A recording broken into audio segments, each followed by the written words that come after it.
You know what's funny? I can pinpoint the exact moment my life got complicated. It wasn't a car accident, wasn't losing my job. It was standing in my parents' driveway on a Tuesday afternoon, watching a silver Lexus pull up and seeing her step out.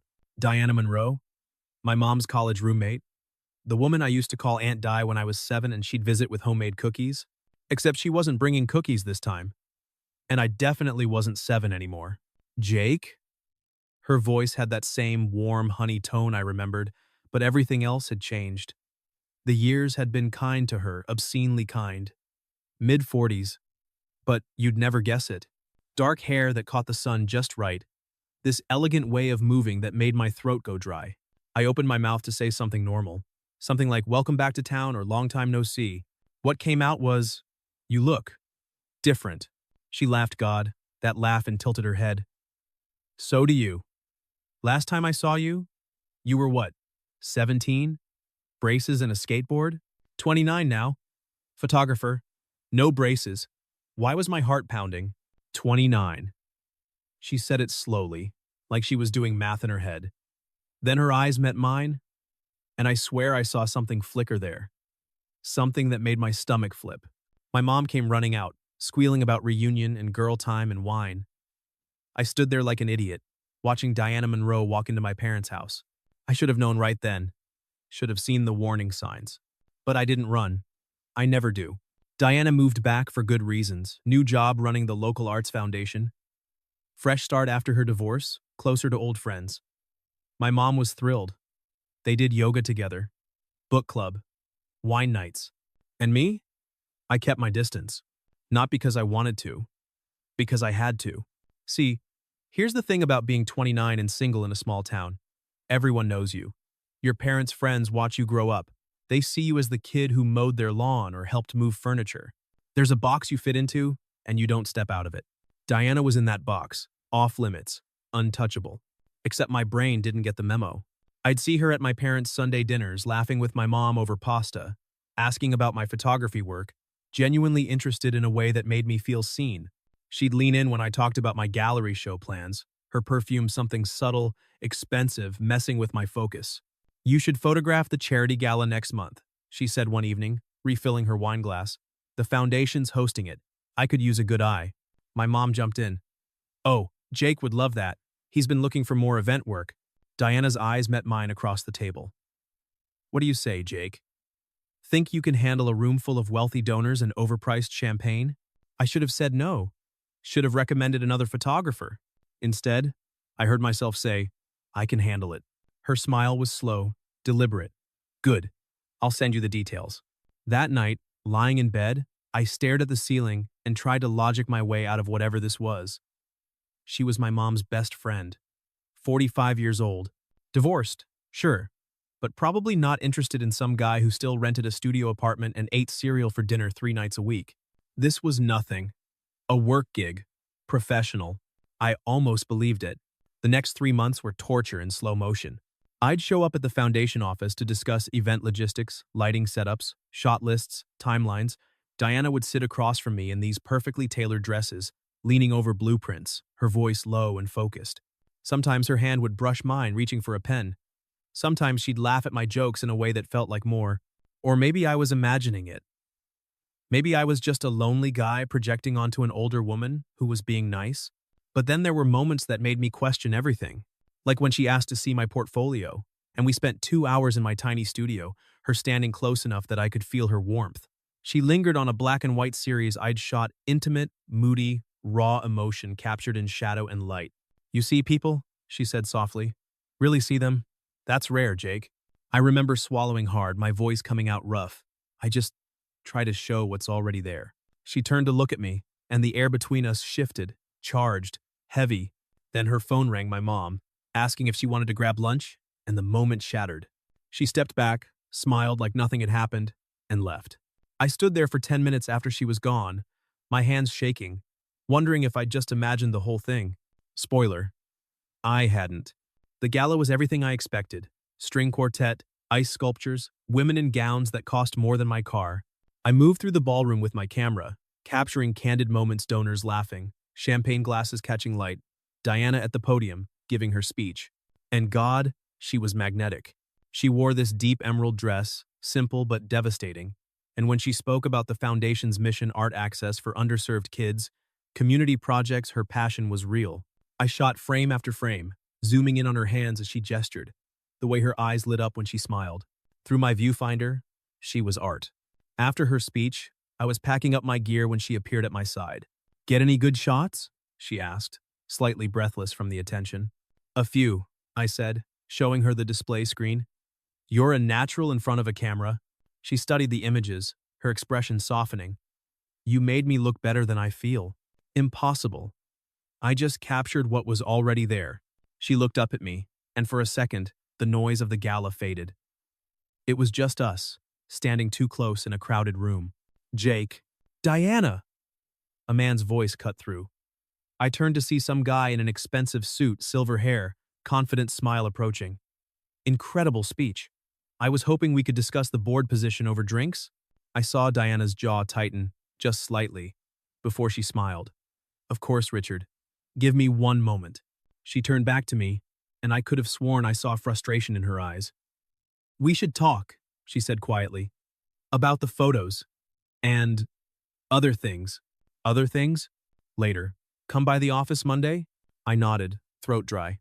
"Yeah, Monday." Richard put a hand on her lower back, possessive, familiar, and guided her toward the bar. I watched her go, feeling something sharp and stupid twist in my chest. Jealousy. Over a woman I had no claim to. I left the gala early, drove home, and spent the weekend editing photos. Every shot of Diana felt like evidence of something I couldn't name. The way she looked at the camera at me wasn't just professional. It was heat. Monday came. I showed up at the Foundation office at 3 p.m. with a USB drive of the best shots. Diana's assistant waved me through.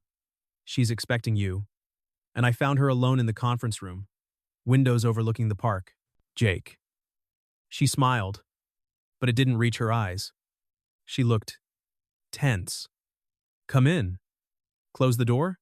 I did, my pulse kicking up. "Everything okay?" She crossed her arms, leaning against the table. "I need to ask you something. And I need you to be honest." "Okay." "Saturday night, when Richard showed up, you looked upset." "Shit. I wasn't." "Jake." Her voice was firm. "Honesty." I exhaled slowly, setting the USB drive down. "Fine. Yeah. I was upset. Because some guy was putting his hands on you and I stopped myself." "You what?" "I don't know. Forget it. It's not my business." "What if I want it to be your business?" The room went silent. I stared at her, my brain short-circuiting. "Diana, you're your mom's friend." "I know. Believe me, I know." She ran a hand through her hair, pacing. "I've been telling myself that for 3 months. Every time you smile at me, every time we're alone and I have to remind myself why this is a terrible idea." "Wait. You?" She stopped pacing, meeting my eyes. "I haven't been able to stop thinking about you. And I know that's wrong. I know it's complicated and messy and probably the worst decision I could make. But I need to know if I'm imagining this, or if you're not imagining it," I said, my voice barely above a whisper. The air between us crackled. "Then we have a problem," she said softly. "Yeah," I agreed. "We really do. Here's what no one tells you about forbidden attraction. It doesn't explode all at once. It's slow, agonizing. 1,000 almost that leave you wrecked." After that Monday conversation, Diana and I agreed on boundaries. Professional, friendly, nothing more. We lasted 4 days. Thursday night, I was leaving the Foundation office late. Diana had hired me to photograph another event and found her standing in the parking lot, staring at her car. "Flat tire," she said, frustrated. "And of course, my phone's dead." "I can drive you," I offered. "Or change it, if you've got a spare." She hesitated. I could see the war in her eyes. Accept help from me, or stand in the rain being stubborn. "Just a ride," I said. "Promise." She nodded. The drive to her place was 20 minutes through winding back roads. Rain hammered the windshield, the wipers barely keeping up, thwick, thwick, thwick in a steady rhythm that should have been soothing but only made the silence between us heavier. We didn't talk at first, just the sound of the storm and the radio playing something low and bluesy. "I'm sorry about Monday," she said suddenly. "I shouldn't have put you in that position." "You didn't. I've been in that position for months." She laughed, but it was strained. This is insane, Jake. You know that, right? I'm 20 years older than you. I'm friends with your mother. 16 years, I corrected. And yeah, I'm aware. So why? Because you're brilliant, I said, eyes on the road. Because you laugh at my terrible jokes and you actually care about my work, and when you talk about art, your whole face lights up. Because you see me, Diana. Not the kid I used to be. Not some 20-something screw-up. Just me. I heard her breath catch. Pull over, she whispered. What? Jake, pull over. I did, easing onto the shoulder. The rain pounded the roof, cocooning us in sound. I turned to look at her, and her expression was raw equal parts fear and want. This is a mistake, she said. I know. Your mom would never forgive me. I know. We'd be risking everything. I know. She reached over, her hand resting on my jaw, thumb brushing my cheek. Her touch was electric. Then why does it feel like the only thing that makes sense? I leaned in, my heart hammering, our faces inches apart. Her phone rang. It had somehow come back to life, vibrating obnoxiously in her purse. We both froze. She pulled back, answering it. Hi. Sweetie, yes. I'm fine. Just a flat tire. Jake's driving me home. Yes. Jake, okay. Love you too. She hung up, looked at me. That was your mom. Of course it was, I muttered. The moment was gone. I drove her the rest of the way in silence, and when she got out, she paused. Thank you for the ride. Anytime. She smiled sadly. That's the problem, isn't it? 2 weeks later, the foundation hosted a community art showcase. Diana had invited local artists to display work, watercolors, sculptures, photography. My mom's book club showed up en masse, including this guy named Marcus who'd recently joined. Divorced architect, mid-50s, the kind of guy who wore expensive watches and talked about wine pairings. I was there to photograph the event, totally professional. Except every time I looked through my lens, Diana was in the frame. She moved through the crowd in this cream-colored blouse and dark jeans, stopping to chat with artists, laughing at something an older woman said. I captured her mid-laugh, head thrown back, genuinely happy. Then Marcus appeared at her side. I watched through my viewfinder as he leaned in close, said something that made her smile. His hand touched her elbow, casual, friendly, but it stayed there too long. She didn't pull away. My jaw clenched. I lowered the camera, pretending to check settings, but really I was just trying not to storm over there and do something stupid. Like tell Marcus to back off. Like remind Diana that 2 weeks ago she'd almost kissed me in a rainstorm. Jealous much? A voice said behind me. I turned. My mom stood there, holding a glass of white wine, eyebrow raised. What? No, I'm working. Uh-huh. She sipped her wine. Marcus is nice. Diana could use someone stable. Someone age-appropriate. The words hit like a slap. Yeah, I managed. Sure. My mom studied me for a moment, her expression softening. You okay, honey? Fine. Just thinking about composition, light angles, boring photography stuff. She didn't look convinced, but she let it go. Well, make sure you get some shots of the sculpture in the corner. Diana's very proud of that acquisition. She walked away, leaving me standing there with my camera and my stupid, pointless jealousy. I looked back at Diana. Marcus was still talking, still standing too close, and she was smiling. I packed up my gear early and left without saying goodbye. That night, she texted me. You left without showing me the photos. Everything okay? I stared at my phone for 10 minutes before responding. Yeah, just tired. I'll send them tomorrow. Her reply came immediately. Jake, talk to me. I typed and deleted 3 different responses before finally writing, saw you with Marcus, looked cozy. The typing indicator appeared, disappeared, appeared again. Finally, are you seriously jealous right now? May, no, her, liar, me, maybe, her. He's a friend from my book club. That's it. Me, okay, her, me, I know, her. So, why does this feel impossible? I didn't answer.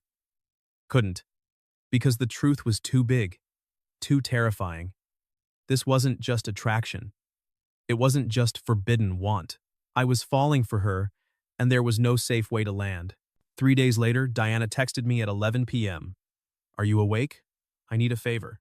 I called her immediately. What's wrong? Nothing's wrong. I'm editing the foundation's promotional video, and I'm terrible at this. I know it's late, but could you?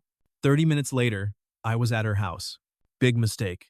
She'd moved into this cozy craftsman bungalow, hardwood floors, bookshelves everywhere, a fireplace crackling in the living room. She answered the door in jeans and an oversized sweater, no makeup, hair in a messy bun. She looked devastating. Come in, she said, stepping aside. I have wine. And desperation. We sat on her couch with her laptop, reviewing footage. I showed her basic cuts, transitions, how to trim clips. She was a fast learner, leaning close to watch, asking smart questions. At some point, our legs were touching. Her shoulder pressed against mine. Here, I said, taking the laptop. Let me show you. I made a few quick edits, narrating as I went. When I looked over, she was watching me instead of the screen. What? I asked. You're good at this. Teaching. You're patient. You're a good student. She smiled. Careful. You keep complimenting me and I'll get ideas. What kind of ideas? Her eyes darkened. Dangerous ones. The fire popped, startling us both. She laughed, breaking the tension, and stood up to refill her wine. The sound of the bottleneck clinking against the glass rim echoed in the quiet room. I should go, I said, even though every cell in my body screamed at me to stay. Yeah, she agreed, not looking at me. You should. I made it to the door. My hand was on the knob. Jake? I turned. She was standing by the fireplace, backlit and beautiful, and the look on her face nearly killed me.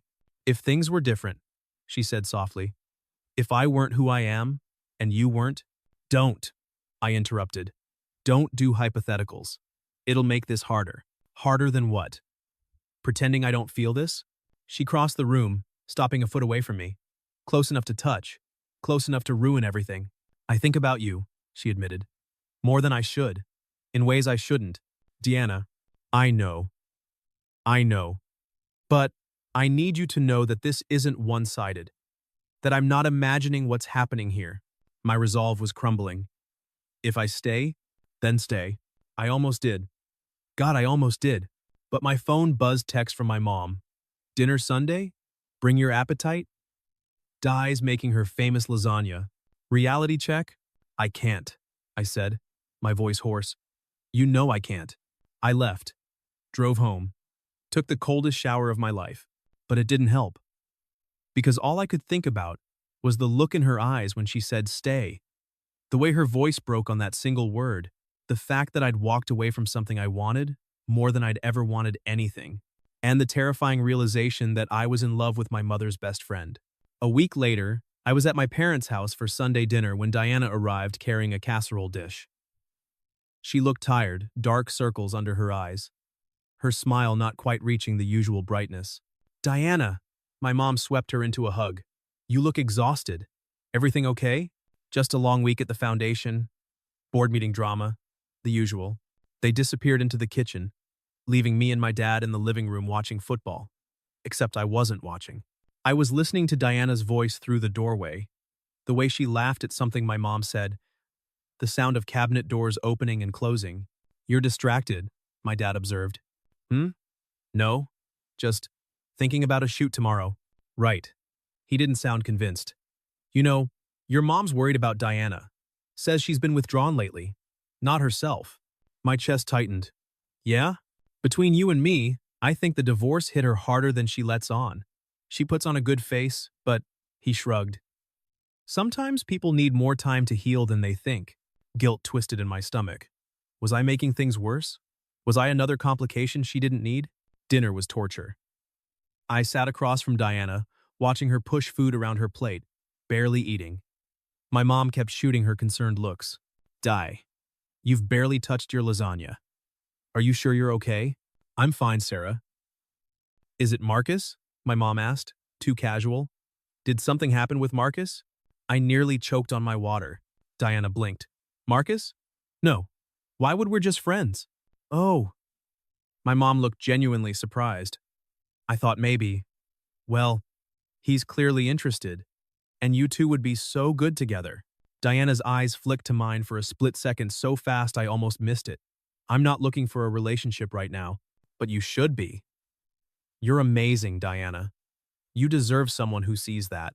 The irony wasn't lost on me. Someone did see it. Me. The wrong person. After dinner, I helped Diana carry dishes to the kitchen while my parents argued about whether to watch a movie or play cards. We worked in silence, loading the dishwasher, the clink of plates and silverware the only sound. You okay? I asked quietly. Are you? I looked at her, really looked at her, and I saw it the same exhaustion I felt. The same war between what we wanted and what we should do. No, I admitted. I'm really not. She closed the dishwasher, leaned against the counter. This would be so much easier if I didn't. She stopped herself. Didn't what? If I didn't feel like I was drowning every time I'm in the same room as you? The words hung between us. Deanna, I'm 45 years old, Jake. I should know better. I should be able to control this. But every time I tell myself to stay away, I find another excuse to see you. Another reason to text you. I'm pathetic. You're not pathetic. I'm in love with my best friend's son, she whispered. That's pretty much the definition. My heart stopped. You're… What? She laughed, but there were tears in her eyes. Don't make me say it again. Once was humiliating enough. I crossed the kitchen in 2 steps, grabbed her face, and kissed her. Not gently, not carefully, like a man who'd been holding his breath underwater and finally broke the surface. She made a sound surprise, relief, something, and kissed me back. Her hands fisted in my shirt, pulling me closer, and I backed her against the counter, months of restraint exploding into this single moment. Someone cleared their throat. We broke apart. My mom stood in the doorway, eyes wide, face pale.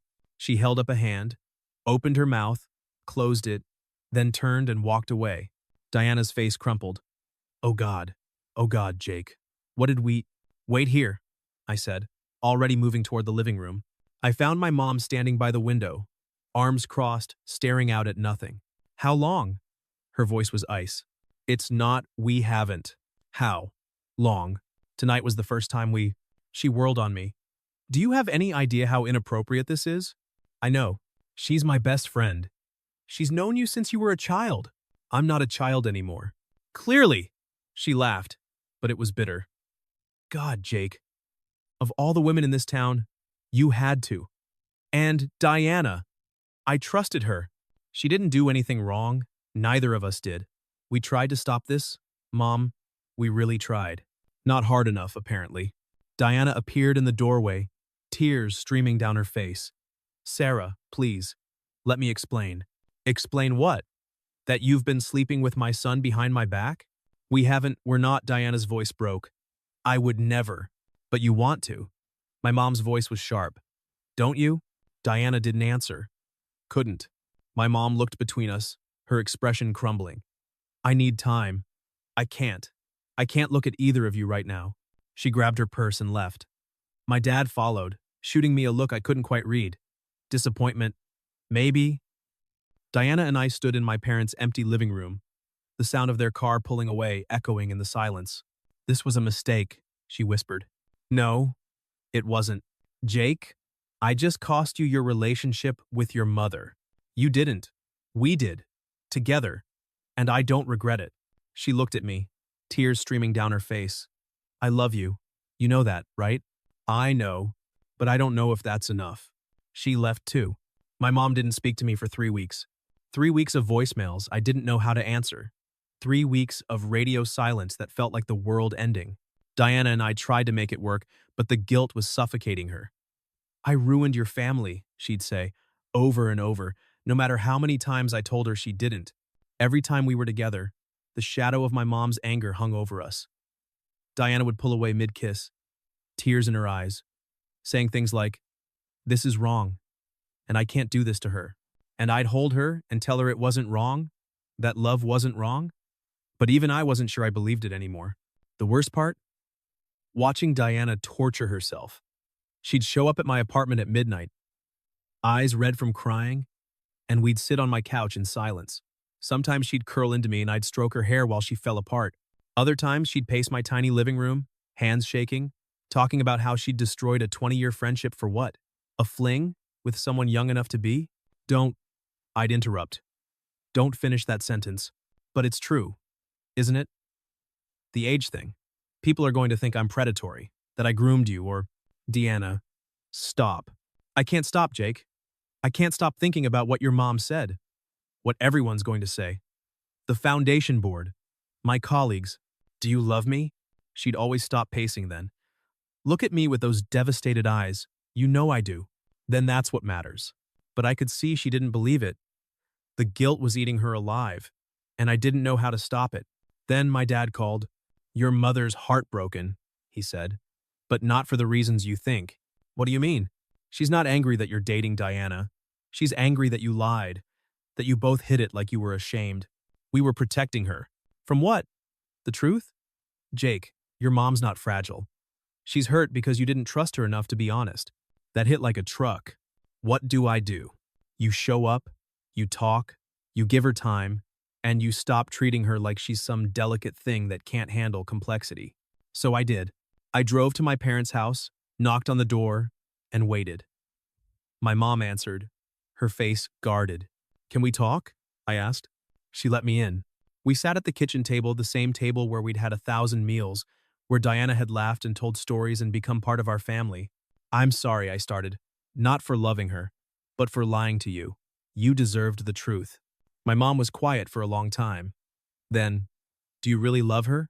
And she loves you? This isn't some midlife crisis for her? Some fling? No, Mom, it's real. She sighed, rubbing her temples. I don't understand it. The age thing, the history, it feels wrong. I know. But it's not. Not to us. Another long silence. She called me, my mom said finally. Diana. She apologized, said she'd step back if that's what I needed. My heart sank. What did you say?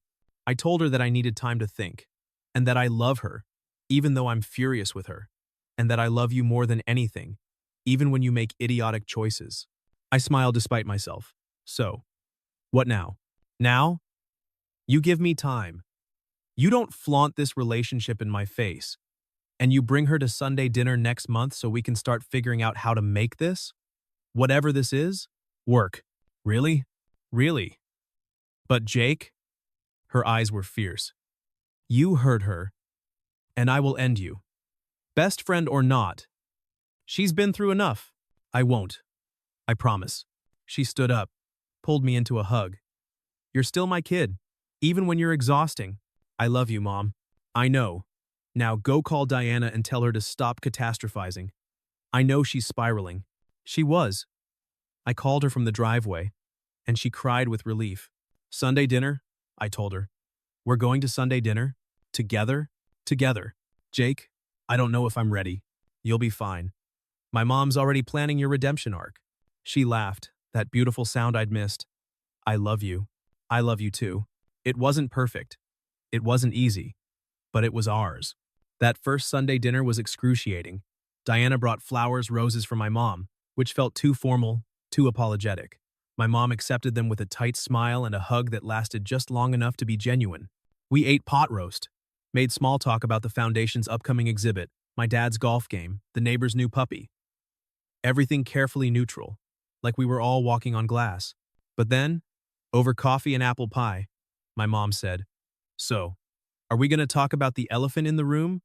Or are we going to pretend everything's normal? Diana set down her fork. Sarah, let me finish. My mom held up a hand. I've had 3 weeks to think. 3 weeks to be angry and hurt and confused. And here's what I realized. I don't understand this. I probably never will. The age difference? The history, it makes me uncomfortable. I felt Diana tense beside me. But, my mom continued, I also realized something else. I've known Diana for 25 years. She's one of the best people I know. And Jake, you're my son. I raised you to be thoughtful and kind and smart enough to know your own heart. She looked between us. So if you two say this is real, I'm choosing to believe you. Even if I don't understand it. Diana's eyes filled with tears. Thank you. Don't thank me yet. I have rules. My mom ticked them off on her fingers. 1. No PDA in front of me. I don't care what you do in private, but I don't need to see it. 2. You both still show up for family dinners, but you sit on opposite sides of the table until I say otherwise. 3. Diana. You and I have lunch next week. Just us. We need to talk without Jake hovering. I can do that, Diana said softly. Good. My mom stood up, started clearing plates. Now who wants more pie? It took months, slow, careful months of rebuilding trust, of Sunday dinners where the silences got a little less awkward, of my mom and Diana having lunch dates where they'd come back red-eyed but smiling. Gradually, my mom stopped flinching when Diana and I sat next to each other, stopped making comments about age-appropriate partners, started asking about our plans, our future, like we were any other couple. But it was never quite the same as before. There was a wariness now, a carefulness in how we all interacted. The easy intimacy of their old friendship had a new boundary, me. Sometimes I felt guilty about that, about being the reason their relationship changed. Stop it, Diana would say when she caught me spiraling. Your mom and I are fine. Different, but fine. And honestly, I think we're closer now than we were before. We had to fight for this friendship. That makes it stronger. Maybe she was right. So here I am, 30 years old now, sitting on the porch of the house Diana and I bought together. Yeah, we moved fast. Judge me if you want, watching the sun set over the hills. My mom and Diana are inside, laughing over something in the kitchen. They've rebuilt their friendship, stronger than before, even if it's different now. My dad jokes that he has 2 women ganging up on him at family dinners. People still talk, of course. Small towns love a scandal. Did you hear about Sarah's son and her friend? Isn't she old enough to be his mother? It's inappropriate. Let them talk. Because here's what I've learned. Love doesn't wait for permission. It doesn't care about age or timing or what's convenient. It shows up messy and complicated and terrifying. And you either have the courage to reach for it or you spend the rest of your life wondering what if. I'm not saying it's been easy. We've had fights, doubts, moments where the weight of other people's opinions felt crushing. But every time I look at Diana, really look at her, I know I made the right choice. She sees me. All of me. The scrappy photographer with more ambition than sense. The guy who still eats cereal for dinner. The man who loves her so fiercely. It scares me sometimes. And I see her. The brilliant, passionate, breathtaking woman who took a chance on someone she shouldn't have wanted. You probably think I'm crazy. Maybe I am. But I'd rather be crazy and in love than safe and alone. Wouldn't you?